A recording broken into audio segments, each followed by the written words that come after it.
Bonjour à toutes et à tous et bienvenue sur De Vraies Vies, le podcast qui vous emmène vivre ailleurs. En cette période de Noël, je sors un épisode un peu spécial. Vous l'entendez derrière moi, je ne suis pas en France pour les fêtes. Je suis sous les tropiques. Et pourtant, Noël, c'est un moment important. Noël, avant tout, c'est la famille.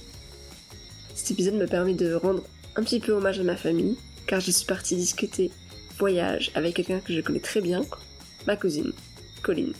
Colline, je la connais depuis toujours, et elle a toujours été en dehors des chemins tracés. Elle voyage plus ou moins à temps plein depuis près de 8 ans.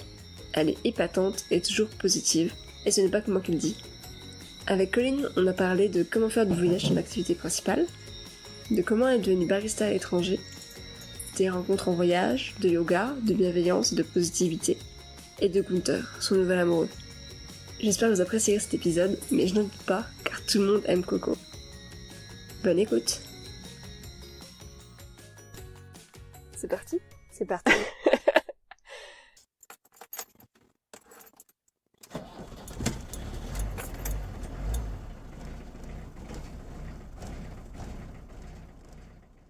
Bonjour Colline. Bonjour Anastasia. Donc j'ai préparé un petit texte d'introduction de ta personne. Oh. Colline. Oui. Virgule. Oui, c'est moi. Tu as commencé à voyager seule en 2011 et tu as vécu dans de nombreux pays. Écosse, 2 ans en Australie, 10 mois en Nouvelle-Zélande, 6 mois au Portugal, la Malaisie, sans compter les pays où tu as juste visité. Tu es connue dans la famille pour être la roots, la fille qui est toujours ici et là, qui va et vient au gré de ses envies et qui fait ce qu'elle veut. Ouais. J'ai pas fini. Okay. Pendant longtemps, je t'avais mis dans cette case, moi aussi, me disant que le voyage, que l'aventure, c'était réservé aux gens comme toi. Ces voyageurs extraordinaires qui portent les sarouels et se déplacent en stop. J'ai pas fait beaucoup de stop. Hein. Oui, mais tu portes des sarouels. Pas vraiment, non. Je porte des pantalons confortables, légers. Avec des motifs d'éléphants dessus. Non, je les ai bazardés, ceux-là. Moi-même, j'en ai. Donc moi, j'étais de l'autre côté, de ceux qui ont pour modèle de réussite dans la vie l'argent et la reconnaissance. Aujourd'hui, je réalise que j'ai été bercée d'illusions et qu'on a voulu me faire entrer dans la tête des principes que je ne cautionne plus. Je me suis rendu compte que tu avais peut-être raison. Oh. Que la vie, c'était pas forcément suivre le chemin que d'autres personnes avaient tracé pour toi. Et que le voyage n'était pas réservé aux porteurs de dread. Non. Bien. tu ouvres ton esprit.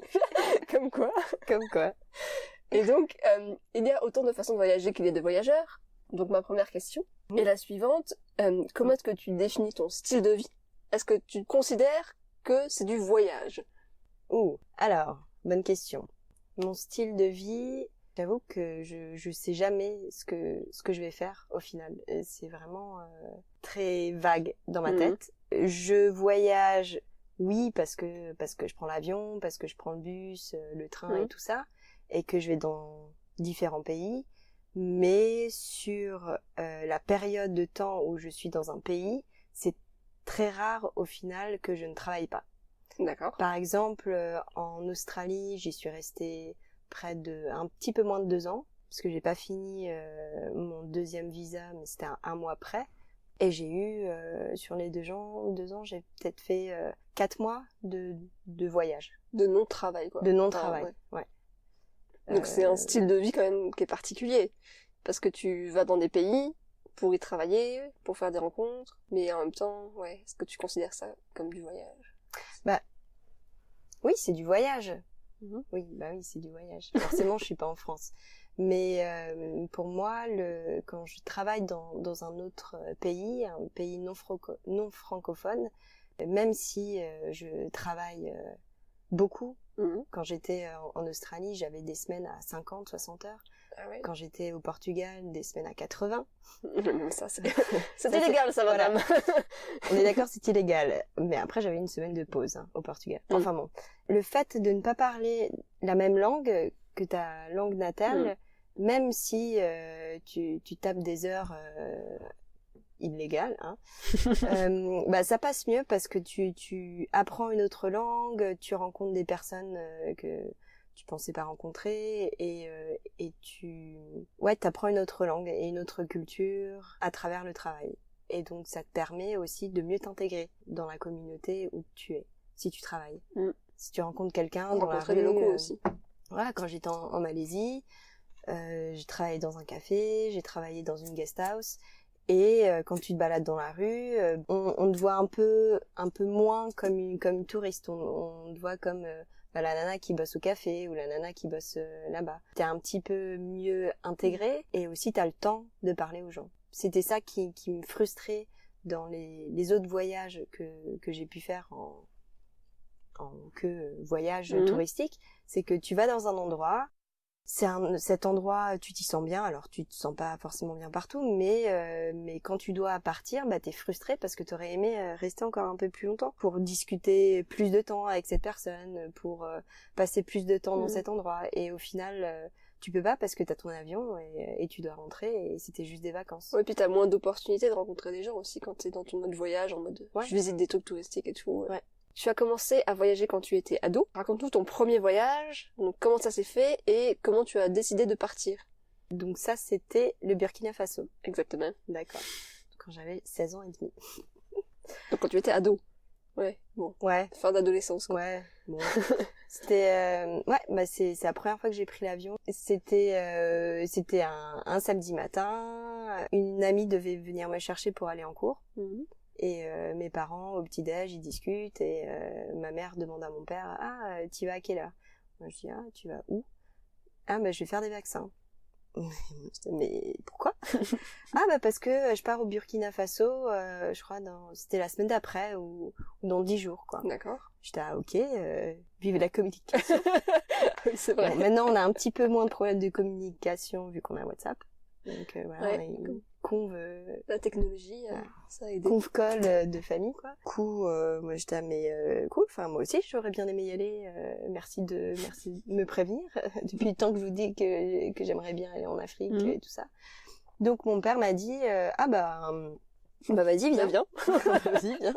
Donc j'y suis allée, et je suis allée faire les vaccins avec lui, et je suis partie une semaine après au Burkina Faso. Donc comment il a eu ce plan Burkina Faso, c'est que mon père à l'époque montait des cybercafés, et il avait monté un cybercafé à Strasbourg qui s'appelait Utopie. Un jour, un médecin, un pédiatre est venu le rencontrer parce que justement il avait tilté sur ce nom Utopie, et en fait il lui a demandé si c'était possible d'aller au Burkina Faso et de monter ce cybercafé, de l'aider à monter ce cybercafé. Et donc les fonds qui viendraient subventionner l'orphelinat, un orphelinat, venaient du cybercafé qu'il allait aider à monter. D'accord, voilà. Donc on y est allé, ça tombait bien parce qu'à l'époque j'étais en seconde, c'était ma deuxième seconde aussi. Et en fait ça tombait pendant les vacances, donc j'ai pu aller avec lui, c'était au mois de mars, j'ai pu aller avec lui pendant une semaine. J'y suis allée, la seule chose que j'avais en tête en revenant c'était d'y retourner. Mes parents ont dit ok, on ne te donne pas d'argent. T'es mère de toi. T'es mère de toi. Mon père m'a quand même pas mal aidé. Il a essayé de trouver en fait des subventions. Et en fait, peut-être un jour après, ça s'est joué à quelques jours.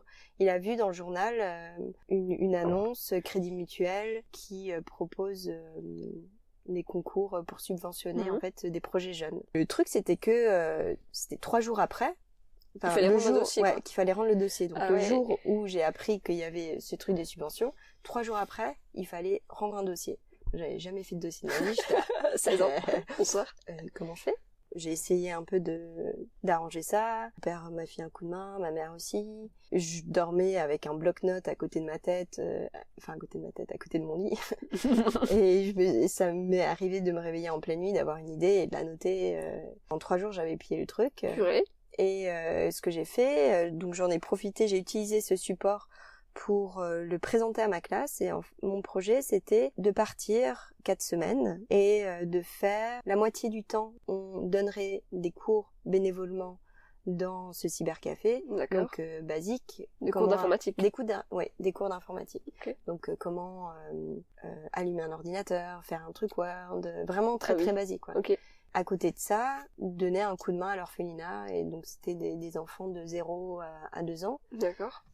Déposés par leur famille parce qu'ils pouvaient pas s'en occuper ou parce que la mère était morte en couche. Enfin, il y avait il y avait des gamins qui avaient le paludisme aussi. Enfin, c'était... Donc, cool. voilà. À s'occuper des gamins, jouer avec eux, leur donner à manger et tout ça. Ok. Et partager le temps entre le cyber et l'orphelinat. J'ai présenté ce projet à ma classe. Il y a eu j'ai demandé à ce que les gens me fassent une lettre de motivation. C'est pas vrai. Si. T'as eu des candidatures? T'as eu beaucoup de candidatures, je veux dire? Ben, il y en avait beaucoup. Tu vois, quand tu proposes un truc comme ça, il y en a beaucoup qui sont ouais, carrément. Et, Ouais. Et au final, il y en avait que 3 qui étaient vraiment motivés, et donc deux mecs et une nana. Comme je savais pas si j'allais avoir une subvention, ne serait-ce qu'un petit peu, du Crédit Mutuel, et ben il fallait mettre en place d'autres autofinancements. Donc on a commencé à faire un autre dossier, accompagné par une structure qui était à côté de notre lycée. On avait fait des concerts, on avait fait vente de pain au chocolat. De bredouille? Non, c'était des pains au chocolat. On a fait de l'ensachage. Tu mets des trucs dans les sachets? Ouais, ouais. À la sortie d'un supermarché, on avait un stand avec des produits qui venaient de l'orphelinat, genre des trousses, des trucs comme ça. Voilà. J'ai motivé l'orchestre dans lequel je joue de mon village à faire un concert où les dons iraient pour financer notre voyage et aussi pour aider l'orphelinat. Donc voilà, on a fait tout ça, et quand même le but, ça c'était en mars, enfin j'y suis allée en mars la première fois, et le but c'était d'y retourner en juin. Donc 3 mois juin, après, juillet, quoi, 3 mois après. Ok. Donc Short. ma chère Mouti était tu sais, il y a rien de moins sûr. C'est Là, chaud. mais en fait, ouais, c'était chaud. Bon, j'avoue, c'était chaud. Mais quand même, au final, on a réussi à financer les 3/4 du budget de chacun, pour chacun. Cool. Sachant que j'ai eu le premier prix au truc du Crédit Mutuel, Mhm. et on a eu aussi un prix. Parfait. Donc ça nous a bien aidé, et plus tous les autofinancements qu'on avait fait. Voilà, on y est retourné, c'était génial. Est-ce que tu dirais que c'est avec cette expérience que ta passion du voyage est née? Oui, ça a été surtout une ouverture sur le boulot que je voulais faire. D'accord. La passion du voyage, je peux dire que je l'ai depuis que je suis toute petite, parce que je partais en colo depuis que mes 4-5 ans, c'était ma première colo. Jusqu'à mes 18 ans, après j'ai fait le BAFA. J'adorais ça, et je ne concevais pas un été sans colo. D'accord. Donc j'avais la chance que mes 2 frangins n'aimaient pas aller en colo. Je crois qu'ils sont allés 1 fois ou 2. Parce que comme ça, moi, je pouvais avoir toutes les subventions que le CE, ma mère, le CE de ma mère pouvait financer. Ils finançaient les colos, ils aidaient à payer les colos. Cool. Et donc moi, je pouvais avoir tous les financements pour me payer mes petites colos de cheval. Et je partais toujours en 18 jours à peu près. Et je me suis rendu compte aussi plus tard, c'était que je choisissais toujours les colos les plus loin. Ah oui. Mais en France, C'est toujours en France, ouais. mais les plus loin possible, pour que au final mes parents viennent pas me chercher au milieu de la colo, et voilà. Et pour kiffer ton expérience. Ouais, et je pense que ça m'a vraiment aidé à pouvoir vivre en communauté, et à ne pas avoir peur d'être loin de chez moi, et pouvoir avoir le courage d'aller parler aux nouveaux, parce qu'au final j'ai peut-être fait 1 ou 2 quelques colos avec des gens, une copine ou 2 copines, quoi. Mais sinon je crois que les 3/4 je les ai faites toutes seules. Ça t'a amené à être plus sociable. Ouais, et je pleurais tout le temps à la fin. Oh. Donc tu le disais que le Burkina Faso, ça t'a aidé à choisir tes études. Donc t'as fait des études en développement socio-culturel, option humanitaire, bien ça? Ouais. Pourquoi t'as choisi ces études? Je voulais bosser dans l'associatif à l'international. Je voulais trouver un boulot qui me permette de faire ce que j'aime, donc communiquer avec les gens, être dans le social, et que je puisse voyager en même temps. D'accord, ouais. Parce que donc il y avait déjà cette notion de voyage à l'époque. Ouais. Et avant de faire ces études, j'ai fait mon service civil volontaire pendant 6 mois à Reims, qui m'a permis d'avoir une expérience dans l'associatif, même si j'en avais déjà une via le BAFA, Bah ouais. via l'orchestre dans Mhm. lequel je fais partie. Mais ça m'a permis de bosser dans différentes associations, de voir ce que c'était et d'ajouter du poids dans mon CV parce que c'était les seules études après bac Ok. et dans toute la France et genre une classe de 30 personnes Donc avec un sacré dossier, quoi. Ouais, donc tu savais déjà que tu voulais t'orienter là-dessus. Ouais. Et donc, t'as fait ce DUT. Ouais. Et à la fin, la dernière fois, tu m'as dit que tu voulais faire un moment de pause, enfin avoir un moment de pause. Pourquoi est-ce que t'as pas cherché tout de suite du travail dans cette branche?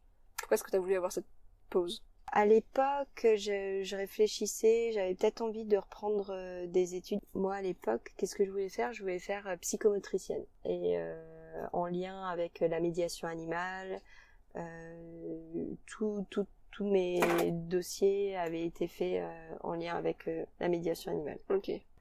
Donc j'avais pas envie de reprendre des études directes. Je savais pas si je voulais travailler direct. D'accord. En fait, c'était le gros bordel dans ma tête. Hein. On se pose des questions. On se pose des questions et... C'est pas là que t'es partie en Écosse? Si. Ah voilà, ok. Du coup, après, je suis partie en Écosse. Parle-en. Voilà, non, mais avant de partir en Écosse, je suis partie vivre dans une coloc à Notre-Dame-des-Landes. Oui, c'est vrai. Voilà, pendant 3 mois. Et puis, 3 mois, c'était suffisant. J'ai fait quelques petits boulots. Et puis après, ouais, je voulais partir. Et donc, je suis partie, du coup, en 2012, en Écosse, pendant 3 mois. Où j'ai fait du woofing. Toute seule, du coup. Toute seule, oui. Du coup, toute seule. Et donc t'as fait du woofing. Explique-nous un petit peu ce qu'est le woofing.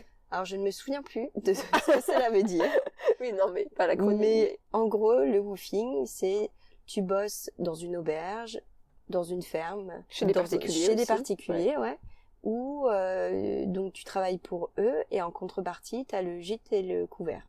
Donc j'ai fait ça dans les Highlands et c'était génial. Je vivais dans une caravane, c'était à côté d'un lac, le Loch Tay. Je vivais dans une caravane en plein hiver. Hein, moi j'ai des bonnes idées.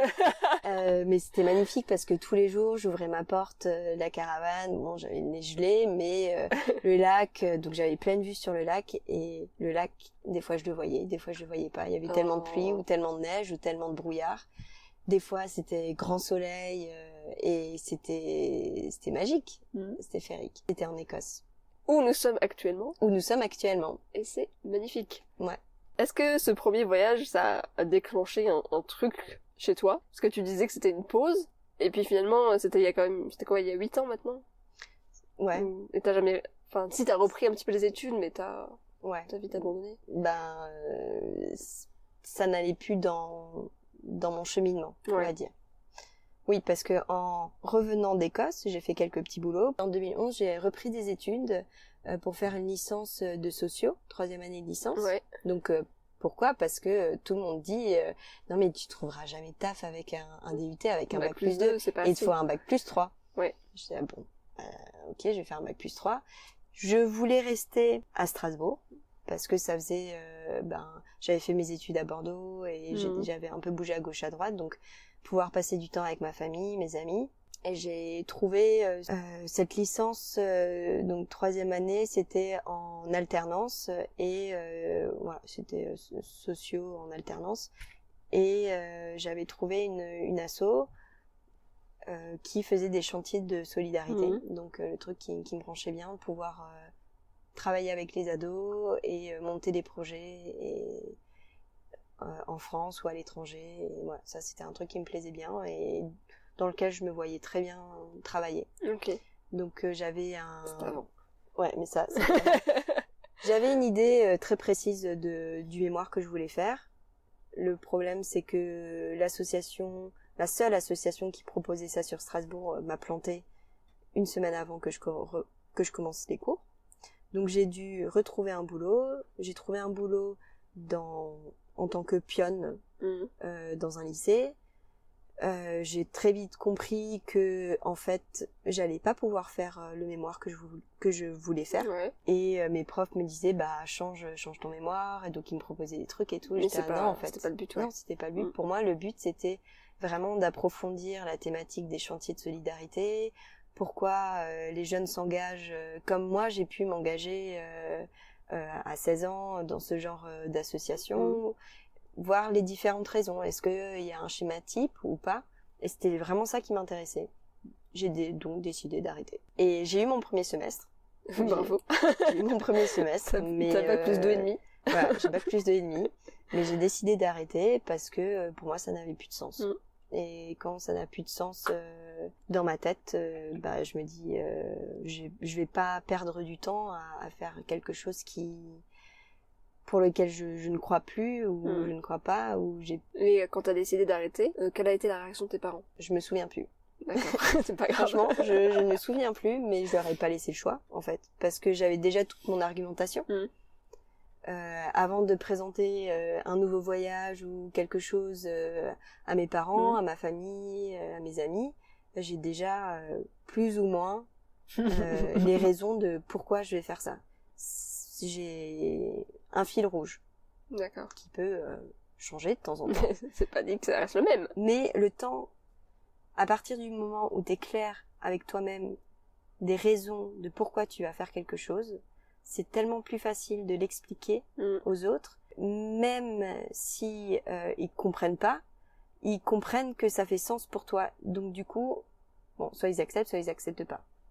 Moi, j'ai de la chance d'avoir une famille qui me supporte qui pense que des fois je fais des trucs pas très raisonnables, mais au final, voilà, ils savent que ils l'acceptent quand même, quoi. Ils l'acceptent et que je vais pas faire des trucs dangereux non plus, quoi. Oui, oui, ils ont appris à te connaître. Ouais.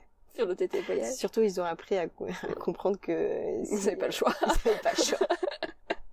Aujourd'hui, tu es un peu une voyageuse à temps plein. Comment est-ce que tu fais pour voyager tout le temps? Est-ce que tu as des astuces? Tu le disais tout à l'heure, tu travailles en général dans les pays. Comment est-ce que tu allies travail et voyage? Il y a plusieurs méthodes.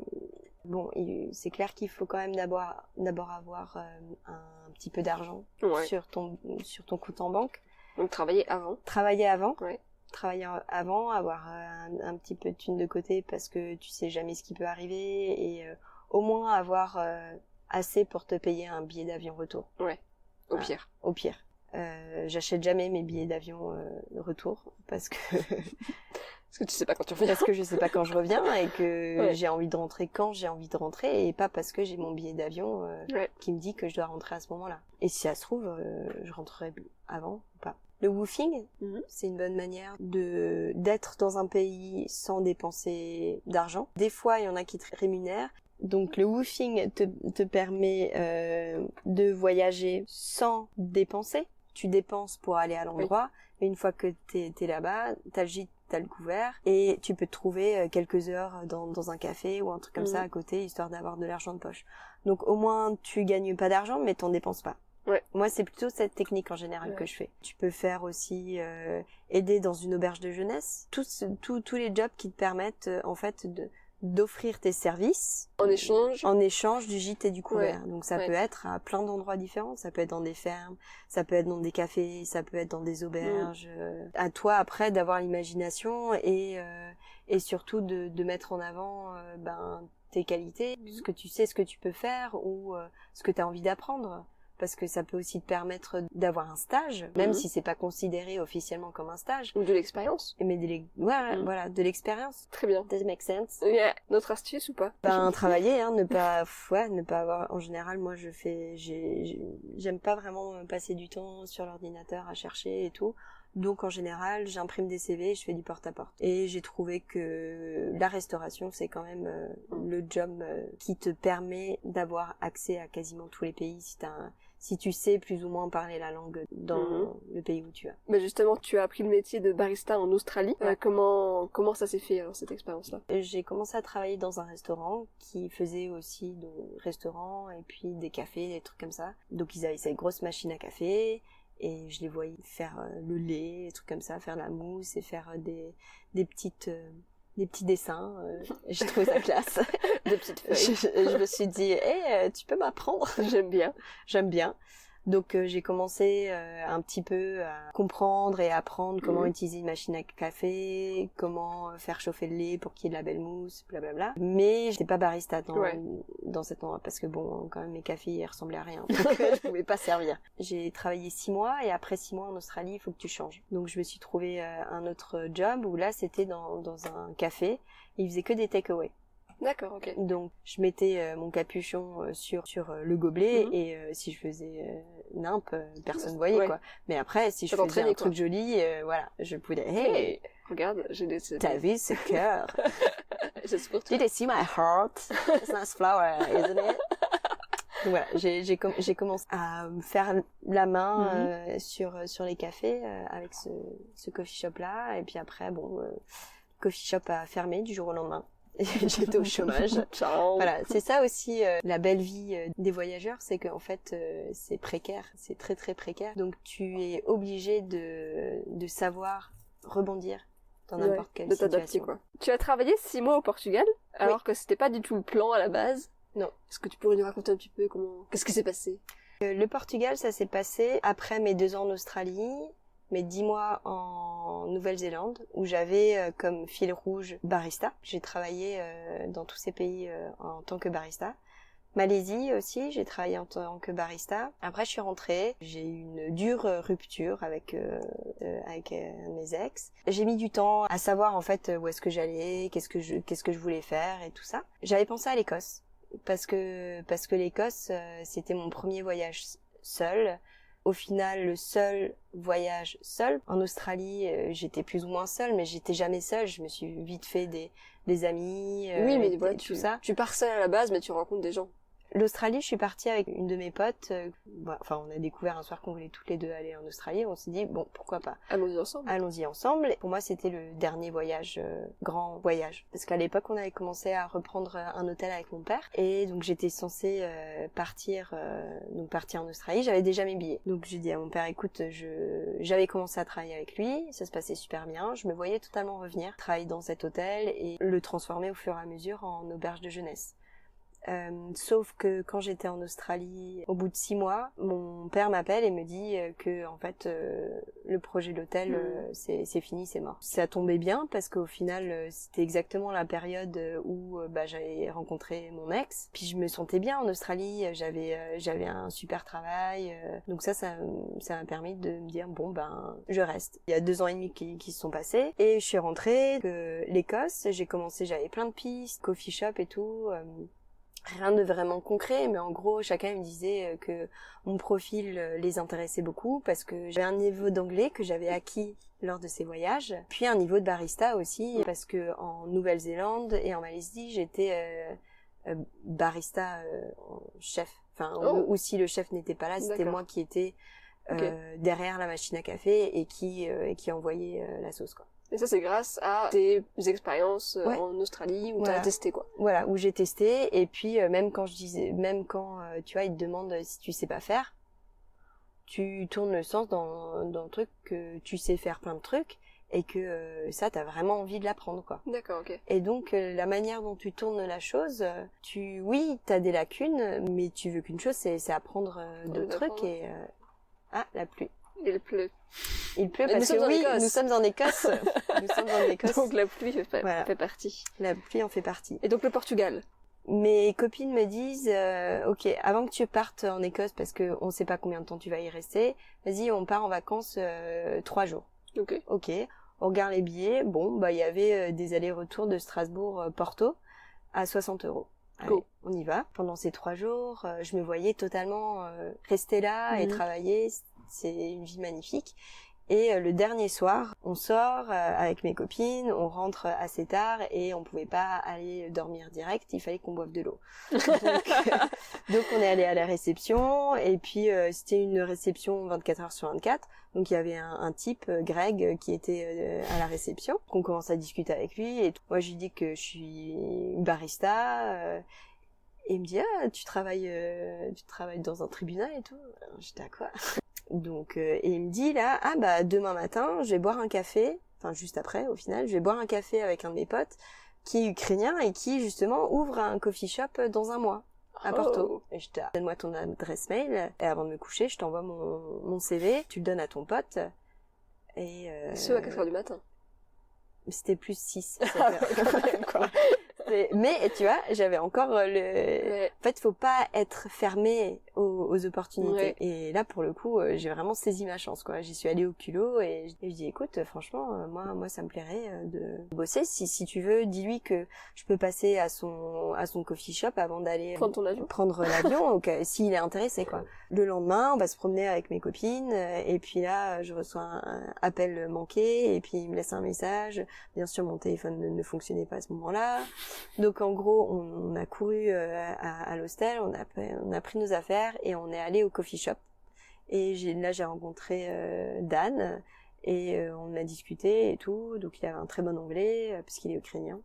Je lui dis bon, là, faut que j'aille prendre mon avion. Hein, on se rappelle dans quelques jours. Si toi, ça t'intéresse toujours que je bosse pour toi, et inversement, et on voit ce qu'on fait. On a eu l'interview. Il était au taquet. Je lui dis ok. Il y a juste un problème, c'est que je ne parle pas portugais. Voilà, c'est un gros problème. Il me dit, petit problème. Bon, ok, va falloir que t'apprennes. Bon, ok, ça marche. Allez, go. Du coup, quand même, je repartais 3 semaines après. Hein.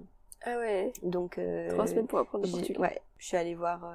J'ai trouvé des cours avec un Brésilien, et donc j'ai eu 3 cours, un truc comme ça. Et puis je suis arrivée au Portugal, je suis arrivée à Porto et tout, et puis j'ai essayé de baragouiner, tu vois, les peu de mots que j'avais appris.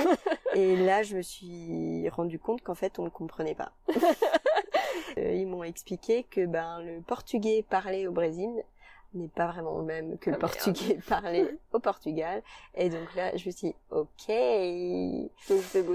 Donc, je vais bosser et puis je vais me trouver une école où je vais prendre des cours de portugais. Donc j'ai pris des cours de portugais et là je crois que j'ai un niveau A1, un truc comme ça, une conversation. Ouais. Moi j'étais payée 3 € de l'heure au Portugal et c'est là où je faisais 80 heures par semaine, dans une semaine. Mais après j'avais l'autre semaine où j'avais rien. Donc ça me permettait d'être en Europe. Je voulais rester en Europe parce que j'avais des amis qui se mariaient et je voulais pas être je sais pas où et devoir prendre un avion pendant 15 heures et voilà. Ouais. Donc je voulais rester en Europe et je pouvais aussi avoir le temps d'accueillir ma famille et mes amis s'ils voulaient me visiter. Donc je bossais à fond pendant une semaine, cours et puis boulot. Ah ouais, t'enchaînais. Ah ouais, j'enchaînais, je crois que j'avais 5 heures de cours par semaine. J'ai fait ça pendant 2 mois. Mais ça l'a fait. Greg, qui m'a trouvé plus ou moins mon taf, partait juste une semaine après que j'arrive et j'ai pu récupérer son appartement qui était en plein centre de Porto, dans une coloc où je payais, je crois, 150 € par mois, quoi. Mais ça, donc, cette expérience-là, c'était pas du tout planifié, tu l'as eu vraiment parce que tu étais à l'écoute des opportunités. Et t'as complètement changé ton plan parce que du coup, t'as laissé tomber l'Écosse. Oui. En fait, c'était soit je retournais en Écosse, dans un endroit où j'étais déjà allée, ou alors je me mets un petit challenge, je vais à Porto et puis Inch'Allah j'aurai du soleil et j'apprendrai le portugais. Parce que jamais de ma vie je me suis dit tiens, j'ai envie d'apprendre le portugais. Ouais. Ou alors ou que je pourrais comprendre le portugais un jour, c'est toujours l'espagnol. Comment est-ce que tu fais pour savoir saisir une opportunité et pas passer à côté et faire la différence entre une bonne opportunité et une moins bonne opportunité? Ça va dépendre de chacun. Mais comment je fonctionne, je verbalise des choses. Alors là, tu vas me dire, mais qu'est-ce que c'est de verbaliser? Mais qu'est-ce que la verbalisation? Qu'est-ce que la verbalisation? C'est de te dire à toi-même à voix haute, mais bon, là, tu parles à toi-même, donc ça peut être mal vu, mais en parler dans une pièce okay. Avec des gens, avec un interlocuteur, et dire, j'aimerais savoir faire du pain. J'aimerais pouvoir vivre dans cette ville. Ce que j'ai fait avec mes potes. Quand j'étais au Portugal, à Porto, j'aurais dit moi je me vois bien vivre ici. Il y a pas des cafés tiens, je regardais un petit peu. T'étais plus alerte quoi du coup. Ouais, je suis plus alerte. Donc à partir du moment où tu verbalises ton envie, ça veut dire que tu t'ouvres les portes à ce que cette envie se réalise, parce qu'elle reste pas dans ta tête. Et ça devient plus concret peut-être aussi. Et ça devient plus concret peut-être. Et même si inconsciemment tu dis pas forcément cette chose-là parce que tu dis que tu veux absolument quoi, c'est j'ai une idée, ce serait cool de pouvoir faire ça.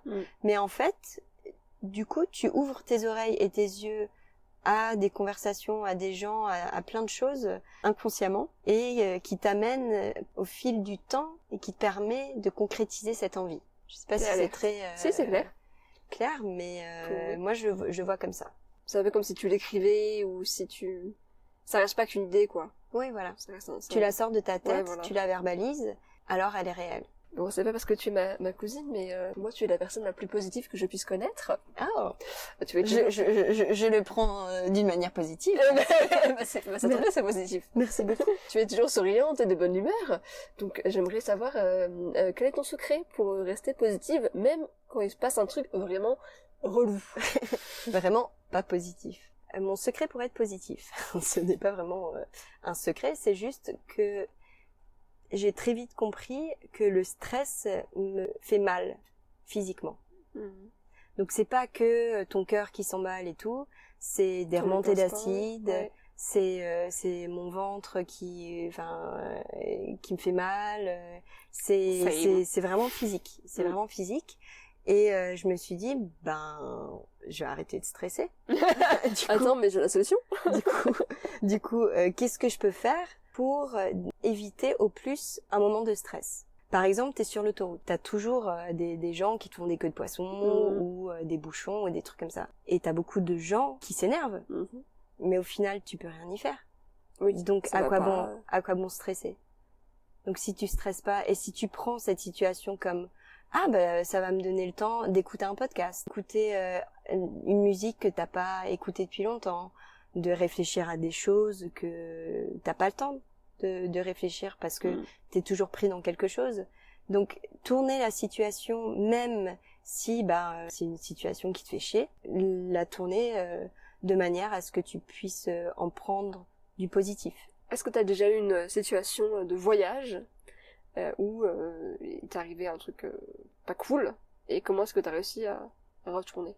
Les situations pas cool quand t'es en voyage, c'est quand il te faut absolument trouver du travail. Tu vois, tu viens de te faire licencier et faut rebondir. Ce que je me dis, c'est que c'était peut-être pas le boulot qu'il me fallait. Il y a peut-être quelque chose de mieux qui t'attend et vas-y, trouve-le.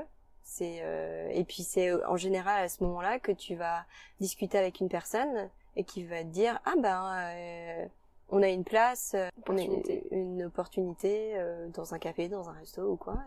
Est-ce que tu connais la loi de l'attraction?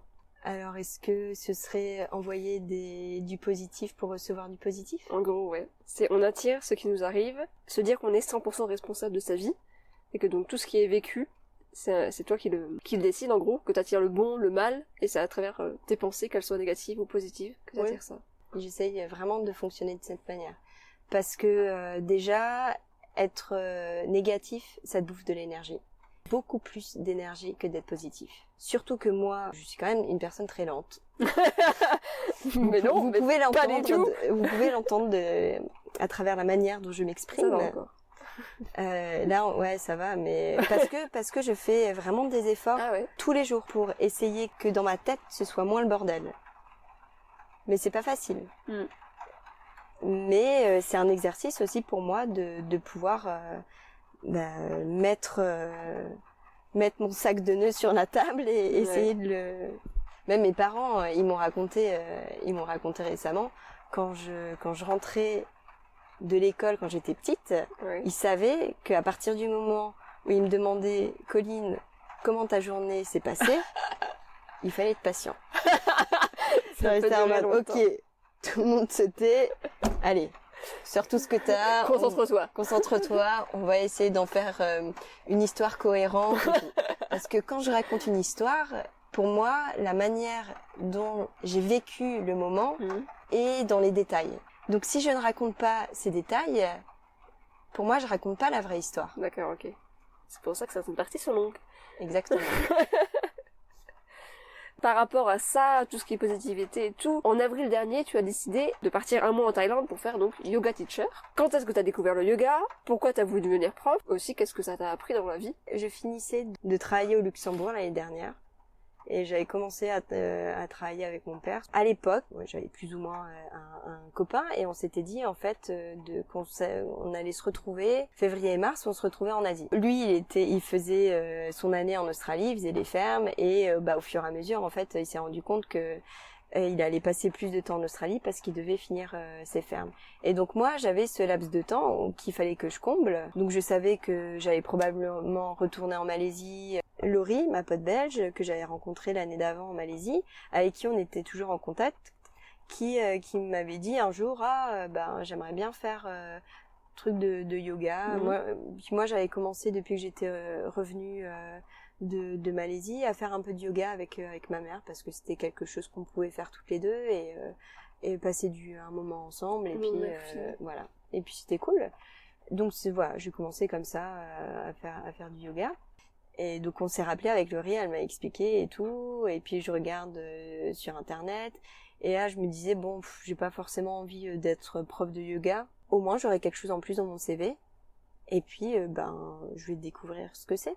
Ça pourra toujours te servir à un moment donné. Et puis comme ça me permettrait de savoir ce qu'il y a vraiment derrière ce mot, yoga. Ça m'a plutôt rassurée dans ma manière d'être moi-même, de me dire qu'au final j'étais pas si chelou que ça. C'était plutôt dans le vrai. Et que en fait ça a mis juste des mots sur des choses que j'avais pu penser ou pu vivre ou pu voir, où les autres personnes peuvent croire que je suis un petit peu perchée de temps en temps. Ouais.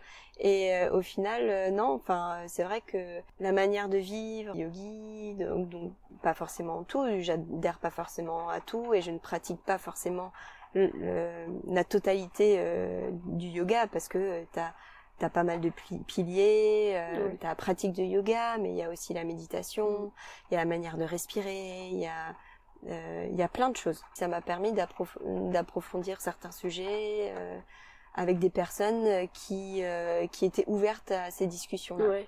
Les discussions spirituelles un peu, c'est compliqué de les aborder avec tout le monde, et puis c'est pas forcément de ça que tu parles entre la poire et la pomme, quoi. Comment est-ce que t'as fait pour que tes proches acceptent ton mode de vie? Et aussi, alors une autre question du coup, comment est-ce que tu réagis devant l'incompréhension de certaines personnes quand ils te disent mais c'est quoi ton boulot en fait? Est-ce que ça t'arrive déjà? Ou est-ce que les gens qui me demandent si tu fais quoi dans la vie? Ouais, dans la vraie vie, tu fais quoi en fait? Ouais, là, je suis là, ouf. You don't wanna know. Je suis là, je sais pas trop en fait. Ouais. Ouais. Tu te fais pas, t'expliques pas, tu te prends pas la tête quoi. Ça dépend. Après, ça dépend qui me pose cette question. Si je veux faire court, si j'ai pas forcément envie de tout expliquer ou quoi. Mais là, par exemple, en ce moment, ce que je disais, c'est que je bosse pour mon père et puis j'ai un mi-temps et puis voilà quoi. Donc ça me permettait bien. Mais sinon, je suis serveuse dans un resto en Australie. Je suis barista dans un. Ouais, tu changes quoi. Voilà. Et puis là, c'est fini, mais dans 2 mois, je repars là et puis je me recherche du taf. Ouais. Parce qu'en général, quand tu décides de quitter un pays pour aller dans un autre, pour moi, je regarde toujours si j'ai pas des potes qui sont dans le coin. Donc ça te permet d'avoir des bons plans aussi. Et d'aller d'un pays à un autre en connaissant quelqu'un. Donc certes, tu y vas toute seule parce que tu prends l'avion toute seule, mais après, moi maintenant, en général, je rejoins des gens que tu connais déjà. Voilà, des gens que je connais déjà et qui peuvent m'héberger pour là ou les premières nuits jusqu'à ce que je décide d'aller quelque part ou de trouver un autre boulot.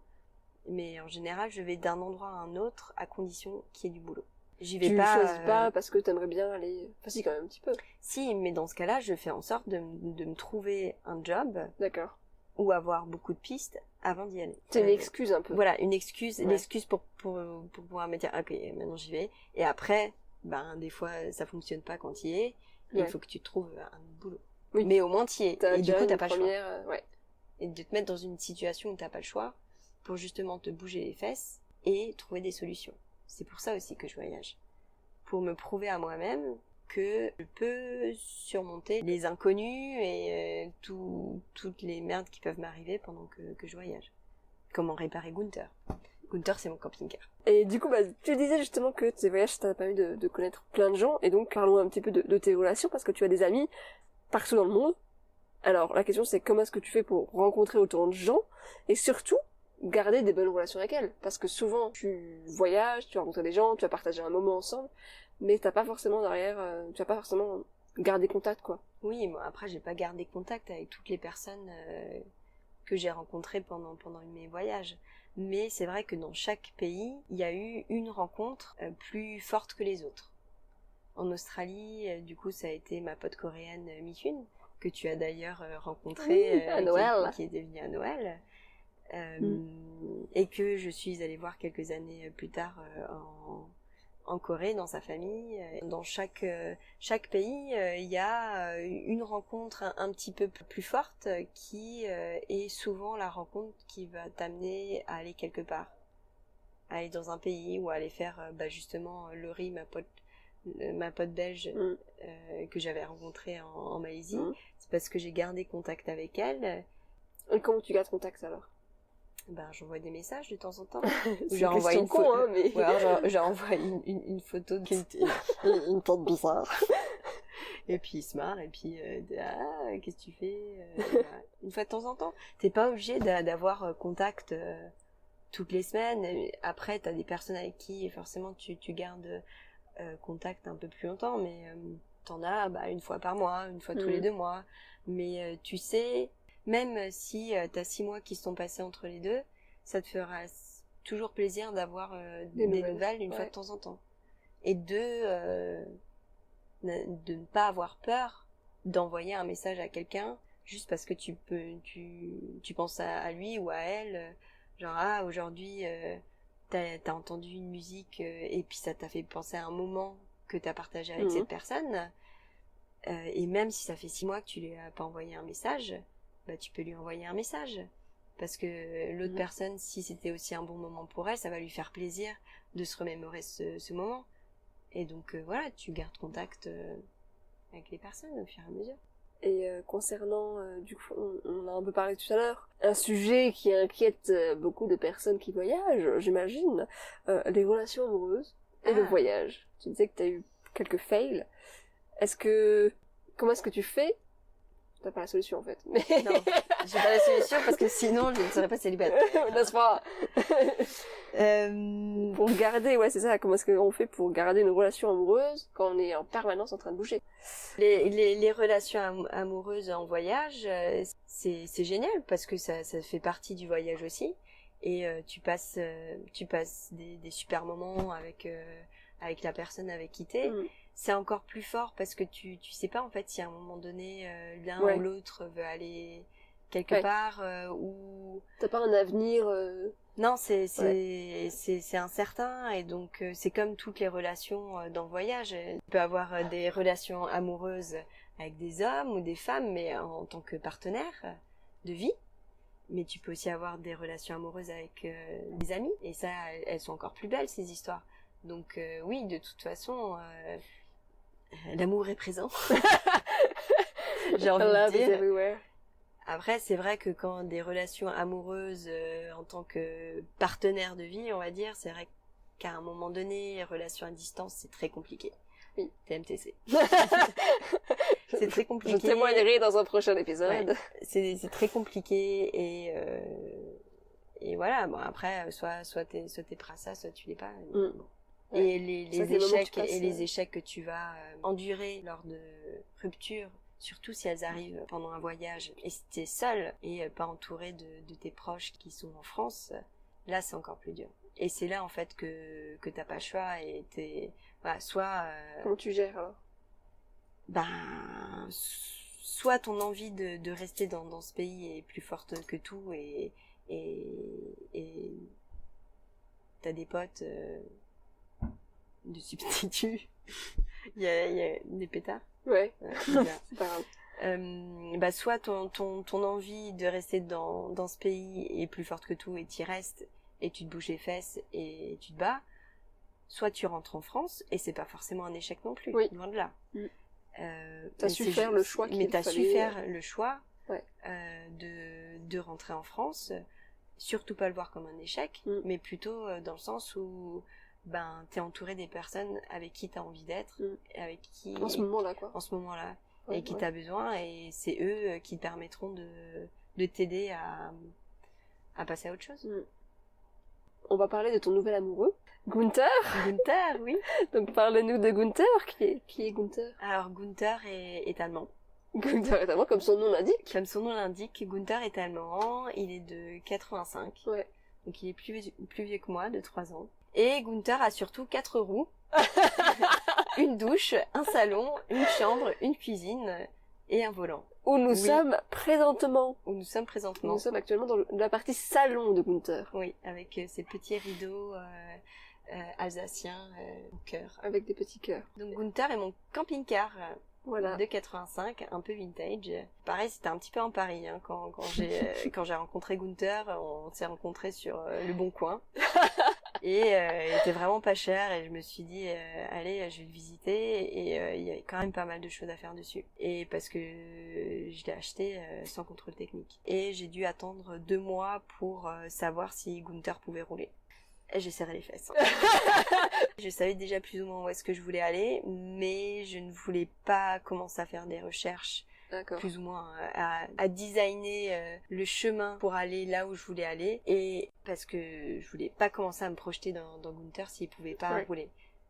Il a eu le 11 septembre petit tampon, c'est bon, tu peux rouler. Et donc là, à partir de là, je me suis dit ok, je vais en Écosse.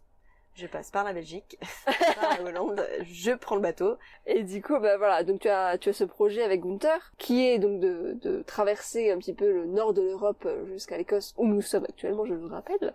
Mais il y a un projet en parallèle. Ah bon? Les potes. Ah oui, les potes.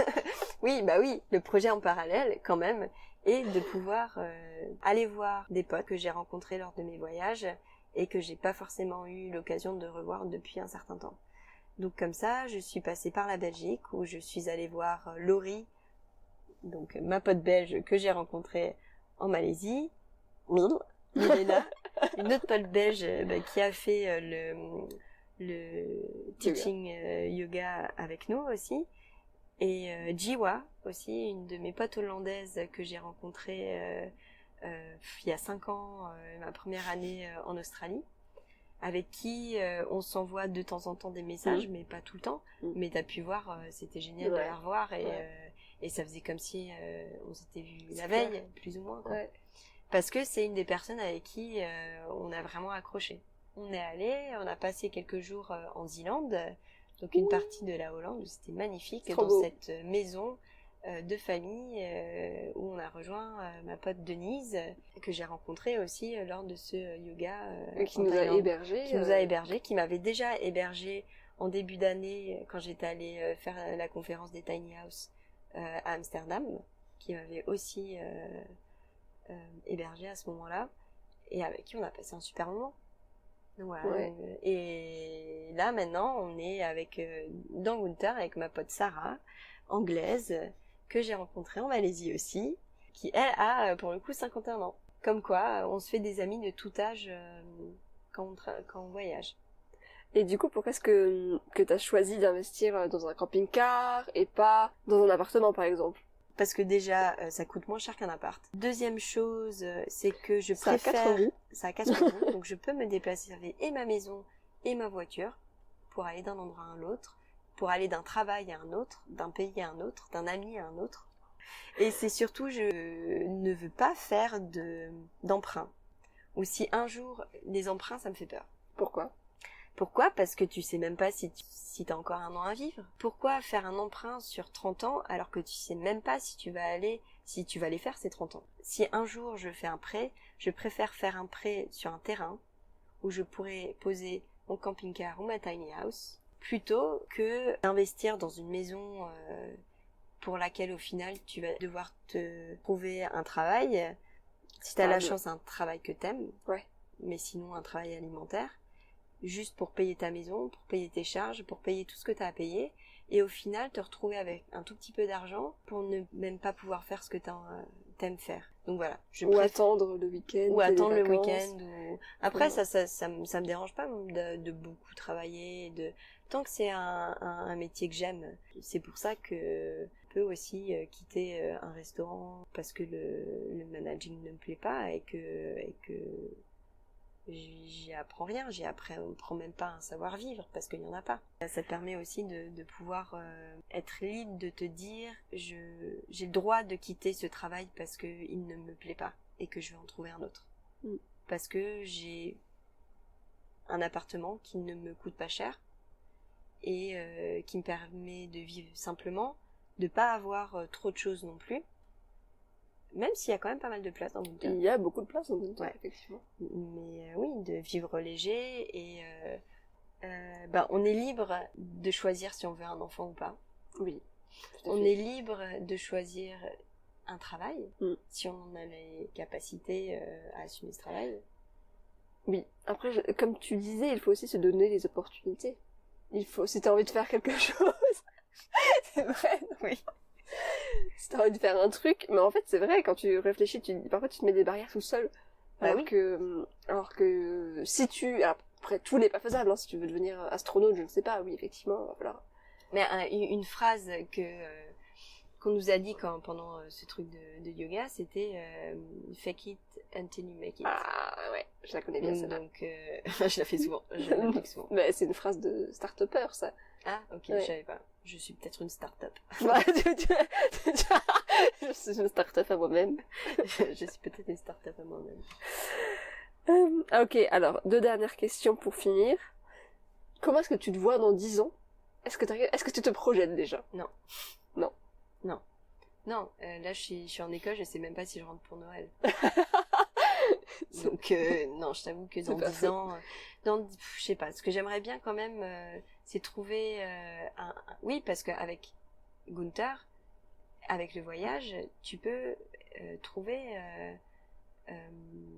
peut-être un endroit où tu te sens bien, ou peut-être juste réaliser que l'endroit où tu te sens mieux, c'est chez toi, là où il y a tes parents et ta famille. Ça peut être ça aussi. C'était quoi ma question? Non, dans 10 ans, franchement, je ne sais pas. Advienne que pourra. Advienne que pourra, ouais. Dernière question. Last question. Which is, comme tu le sais, ce podcast s'appelle De vraie vie. De vraie vie. Je t'ai déjà expliqué pourquoi. Oui. Voilà, parce qu'il n'y a pas qu'un seul chemin. Exactement. Et tu en es la preuve.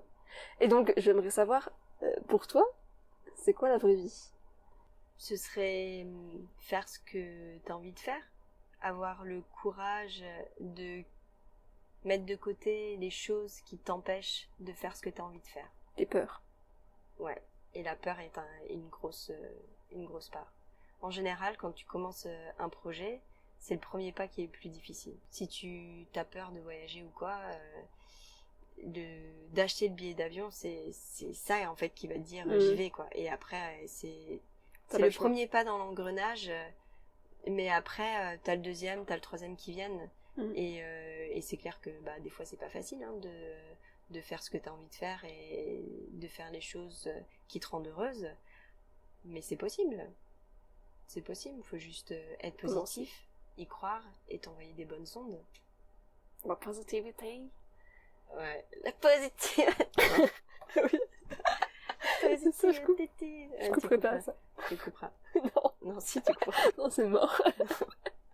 Bon, merci Laurie. Merci Laurie pour tes belles paroles. On va faire les choses te rendre heureuse. C'est bien. Même si c'est difficile d'arriver à les faire. À la fin, ça vaut le coup. Ouais, ça vaut le coup, d'avoir au moins tenté quoi. Ouais, d'avoir au moins tenté. Pour pas avoir de regrets. Parce que vaut mieux avoir... Alors... c'est ma phrase préférée. C'est quoi déjà? Il vaut mieux avoir des remords que des regrets. Ouais.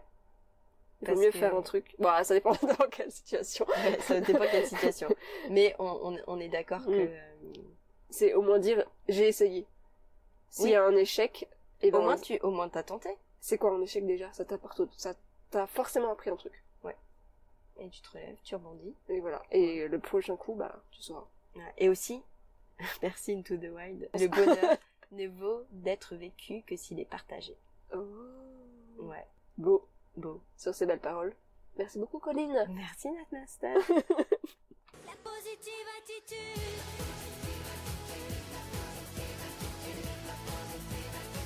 La positive attitude.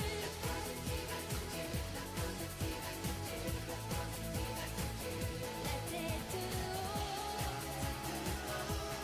Les yeux rivés sur le temps. Et j'apprends à regarder droit devant. La positive attitude.